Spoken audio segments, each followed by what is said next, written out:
नमस्कार।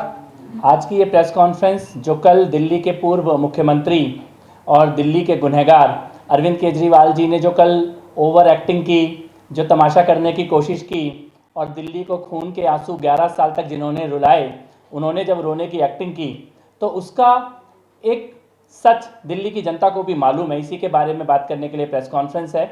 और मैं ये कहना चाहता हूँ कि इतनी ओवर एक्टिंग और नौटंकी जब तक आप सरकार में थे तब भी कर रहे थे और आज भी कर रहे हैं।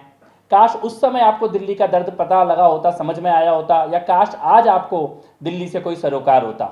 जहाँ तक शराब घोटाले की बात है तो शराब घोटाले में हाई कोर्ट की टिप्पणियाँ भी हैं, सुप्रीम कोर्ट की टिप्पणियाँ भी हैं। और जब सुप्रीम कोर्ट और हाई कोर्ट की गंभीर टिप्पणियों के बावजूद आपने अपने आप को गुनहगार नहीं माना और ये नकली मेडल लेकर घूमते रहे ईमानदारी का, तब आज निचली अदालत के एक आदेश पर आप इस प्रकार से सेलिब्रेट कर रहे हो।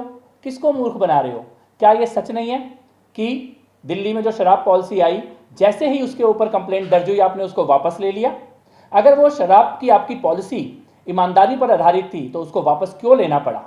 क्या ये सच नहीं है कि जैसे ही केस चलने की बात आई, मनीष सिसोदिया ने, अरविंद केजरीवाल ने सैकड़ों मोबाइल फ़ोन तोड़े और ऑन रिकॉर्ड है वो मोबाइल फ़ोन तोड़ना। क्यों मोबाइल फ़ोन तोड़ने की ज़रूरत आ पड़ी अगर आपने कोई गड़बड़ी नहीं की थी? क्या ये सच नहीं है कि जो थोक व्यापारी थे उनका कमीशन 5% से बढ़ाकर 12% तक कर दिया गया? आखिर ऐसा क्यों किया गया? क्या सीएजी की रिपोर्ट में जो रेवेन्यू लॉस की बात की गई है दिल्ली सरकार को, क्या वो सच नहीं है? सीएजी के आंकड़े सारी दिल्ली के सामने और सारे देश के सामने हैं।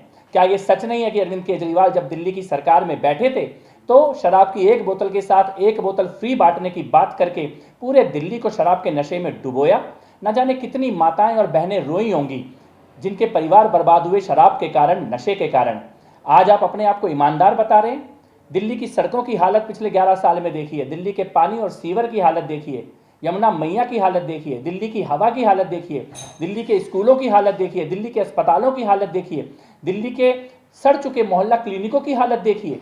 ये 11 साल में आपकी सरकार की देन है दिल्ली को। ये आपके भ्रष्टाचार का प्रतीक है। और सबसे बड़ा न्याय जनता की अदालत में होता है। कहा गया है कि जनता की आवाज में ईश्वर की आवाज होती है और दिल्ली की जनता ने वो न्याय किया। पिछले साल जब चुनाव हुए तो अरविंद केजरीवाल सुबह 10 बजे से पहले चुनाव हार चुके थे।